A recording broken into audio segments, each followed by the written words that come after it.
ವಿಕಾಸ್ ಅನ್ನೋ ಪ್ರಧಾನಮಂತ್ರಿಗಳ ಘೋಷಣೆಯಲ್ಲಿ ಮುಸ್ಲಿಮ್ಸ್ ಅವ್ರು ಸೇರ್ಕೊಳ್ಳಲ್ವಾ? ಇದು ನನ್ನ ನೇರ ಪ್ರಶ್ನೆ. ಯಾಕೆ ಈ ತರ ನಾಟಕ ಮಾಡ್ತೀರಾ? ಬಡವರು ಬೆಳೀತಾ ಇಲ್ಲ ಸ್ವಾಮಿ, ಬಡವರು ಬೆಳೀತಾ ಇಲ್ಲ. ಬಡವರ ಬದುಕು ಅತಂತ್ರಕ್ಕೆ ಹೋಗ್ತಾ ಇದೆ.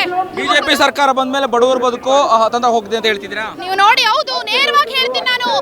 ಯುವಕರು ಆತ್ಮವಿಶ್ವಾಸವನ್ನ ಕಳ್ಕೊಂಡು ಆತ್ಮಹತ್ಯೆಗಳು ಮಾಡ್ಕೊಳ್ತಾ ಇದ್ದಾರೆ. ನಿರುದ್ಯೋಗ ಸೃಷ್ಟಿಯಾಗಿದೆ, ಬೆಲೆ ಏರಿಕೆಗಳಾಗಿದೆ, ಆದಾಯ ಕುಸಿದಿದೆ. ಇದನ್ನೆಲ್ಲ ನೀವು ಕನ್ಸಿಡರ್ ಮಾಡಬೇಕಾಗುತ್ತೆ. ಇವತ್ತೆಲ್ಲೋ ಒಂದು ಕಡೆ ಕೇಂದ್ರ ಸರ್ಕಾರ ಶ್ರೀಮಂತರನ್ನ ಮೇಲಕ್ಕೆ ತಗೊಂಡೋಗಿ ನಿಲ್ಲಿಸ್ತಾ ಇದೆ. 69 ಜನ ಇದ್ರು ದೇಶದ ಅತಿ ಶ್ರೀಮಂತರ ಪಟ್ಟಿಯಲ್ಲಿ, 69 ಜನ ಇದ್ರು. ಇವತ್ತು 170 ಜನ ಕ್ರಾಸ್ ಆಗಿದ್ದಾರೆ. ಅದಾನಿ ಮತ್ತೆ ಅಂಬಾನಿ ಅವರು ದೇಶದ ನಂಬರ್ 1 ಶ್ರೀಮಂತರಲ್ಲಿ ಮೊದಲ 2 ಸ್ಥಾನದಲ್ಲಿದ್ದಾರೆ.